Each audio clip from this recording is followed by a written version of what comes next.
વધારે છે, પણ તે દિવસે 30-32 રૂપિયા પડ્યો તો એ કેર.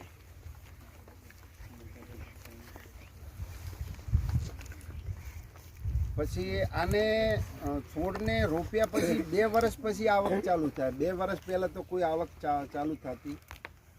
ફ્લાવરિંગ આવે પણ ફ્લાવરિંગ એને બેહવા દેવું પડે નહીં. 2 વર્ષ સુધી 24 મહિના તો એને બિલકુલ એમને રાખવું જોઈએ. હા, તોડી દેવી પડે. એને આવે ખરા, ચાલુ જ થઈ જાય ફ્લાવરિંગ તો 6-8 મહિનામાં ચાલુ થઈ જાય, પણ એને બેહવા ના દેવાય. 24 મહિના તો એને રાખવું જ જોઈએ. પછી 2 વર્ષ પછી તમને ઉત્પાદન આલવાનું ચાલુ કરી દે. પછી આને વાવવાનું અંતર છે એટલે 10 બાય 12 વાવી શકાય.